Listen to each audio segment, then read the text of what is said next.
Answered affirmatively. You can have a seat, and I hope your opening statements were truthful. I should have done that before your opening statements, but I guess we'll have to take your word for it.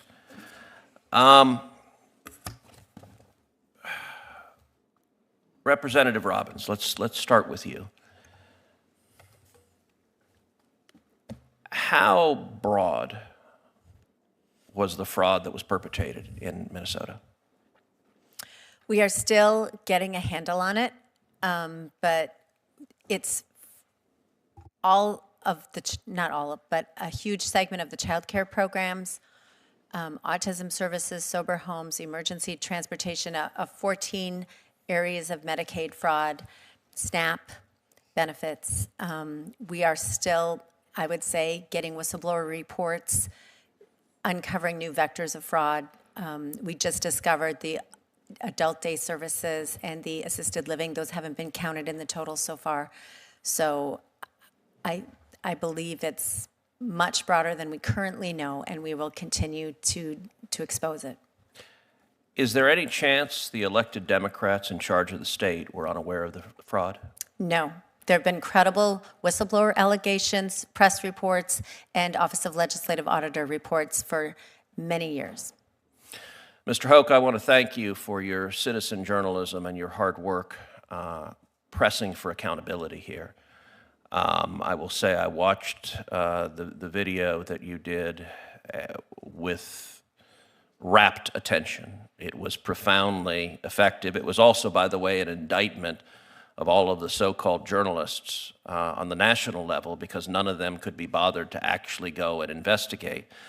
I want to ask you the same questions I asked Representative Robbins. Number one, how broad do you believe the evidence shows the fraud in Minnesota was? What started as routine testimony quickly turned into one of the most explosive government accountability moments in recent memory. Lawmakers pressed witnesses on a growing scandal in Minnesota, and the answers painted a picture far bigger and far more disturbing than anyone expected. Allegations of massive fraud, ignored warnings, and billions in taxpayer dollars potentially stolen are now front and center. Minnesota was. It's easily in excess of $30 billion when you take everything into account. You've got all of these NGOs, you've got nonprofits, you've got county money, you've got city money, you've got CCAP money, you've got another thing called Great Start.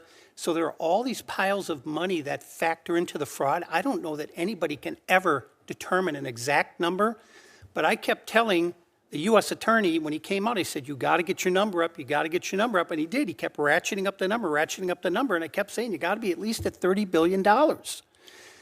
So going back to whether Governor Walz knew about it, Governor Walz admitted knowing about the fraud early in his first term, which would say 2020. Well, Minnesota Statute 3.971, Subdivision 9, clearly says that if you are made aware of fraud in a state agency, you are obligated to immediately report that fraud to the Office of the Legislative Auditor. Immediately. The Legislative Auditor is then the body that determines which law enforcement agency to bring into the investigation. Governor Walz did not contact the Office of the Legislative Auditor. He said he contacted the FBI. About what? That's not what the law says. How many organizations receiving taxpayer funds did you visit in total? How many? How many organizations or ostensible organizations? Companies? Yeah. 200. Of the child care centers you visited, how many kids did you see? The only place that I saw children was at KinderCare and New Horizons, which are, in my opinion, legitimate. They're large scale. They have play areas. And they also receive CCAP money, but they're the only places that I saw where there were children present, ever, at any of them. How about the autism centers? Did you see children? Did you see patients there? Never. So that's not to say there weren't any, but there were never there. There were never any there. When I was there, never any footprints in the snow, same thing. If you enjoyed this breakdown, don't forget to like, comment, and hit the subscribe button for more.